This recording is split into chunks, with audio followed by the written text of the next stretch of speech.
और आई कि भगवान को लिखने में शायद अक्षर भी तीन ही है, G-O, क्या है भैया बोल क्यों ना रहे, G-O-D, गॉड माने भगवान।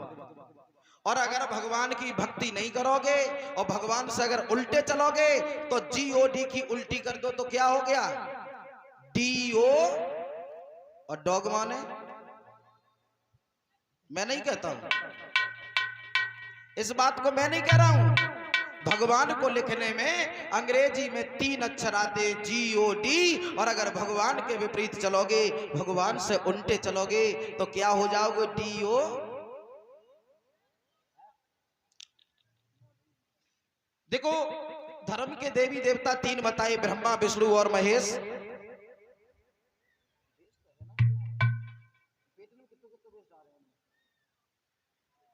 हेलो, और बताएं G-O-D, पहले हमारे धर्म के देवता हैं ब्रह्मा विष्णु और महेश, यानी कि G-O-D। अब एक तारकनी ने यहां तर्क कर दिया, बोले अब आप G-O-D का वो कुछ करके बताएं, तो G से होता है जनरेटर, G से जनरेटर जो वहां पर चल रहा है,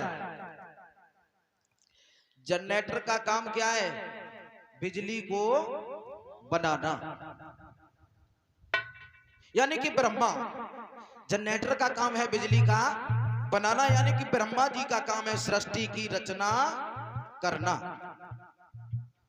उसके बाद में नंबर आता है ओ का, G से जनरेटर, O से ऑपरेटर। हमारे निर्मल भैया का काम क्या है कि जनरेटर की दी हुई बिजली मशीनों में देना, इन माइक में देना, बल्बों में देना, ऑपरेटर का काम है या नहीं।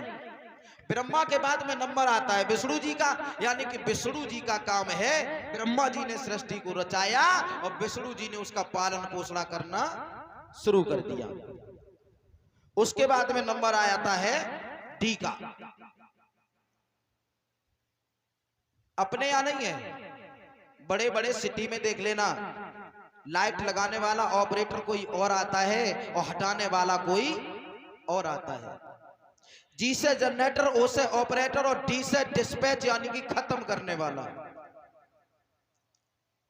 बड़े बड़े फर्मों में देख लेना, जनरेटर ने लाइट बनाई, ऑपरेटर लगा के चला गया, डिस्पैच आया, दूसरे दिन सारा का सारा बल्ब वाली बल्ब में रख दी, तार को तार में रख दिया, और इत्यादि सामान को जहां जैसा था वैसा उठा करके रख दिया। यानी कि ब्रह्मा का काम है सृष्टि का रचना करना, विष्णु का काम है उसकी पालन पोषण करना। उसके बाद में नंबर आता है महेश का, और महेश का काम है डिस्पैच, सबको खत्म करना। बोलिए आनंद कंद भगवान की।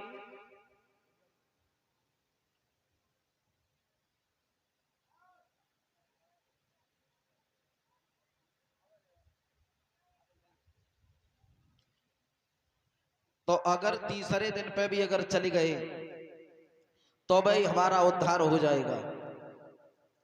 तीसरे दिन के अगर कहने पे चले गए तो भी जीवन में कुछ प्राप्त कर लोगे। कहने का मतलब ये है कि भगवान का भजन करने की कोई भी उम्र नहीं होती है। भगवान का भजन जितनी कम उम्र में किया जाता है उतना ही फल ज्यादा मिलता है। अगर बचपन में भगवान का भजन किया जाए तो पूरा का पूरा फल मिलता है, और अगर जवानी में भगवान का भजन किया जाता है तो 1/2 फल मिलता है, यानी कि आधा फल मिलता है। और बुढ़ापे में जब भजन करो जात तो बाको फल जो है 1/4 यानी कि चौथाई केवल कुछ नहीं होता है, जीने का सहारा बनता है मात्र। लेकिन अक्सर समाज में ऐसा ही होता है, बचपन में कोई नाम नहीं लेता, जवानी में कोई नाम नहीं लेता है, और जब चलो नहीं जाता तब भगवान के सहारे हो जाता है। क्योंकि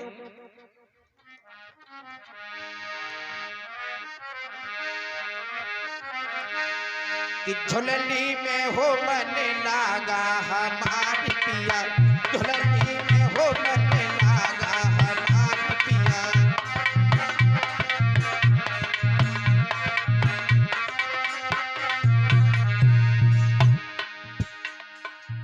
चला आकाश। झुलनी बताया गया है अपने शरीर को। झुलनी में हो मन लागा हमारी पिया, झुलनी। बोलो सभी लोग। झुलनी में हो मन लागा हमारी पिया, झुलनी में हो मन लागा हमारी पिया।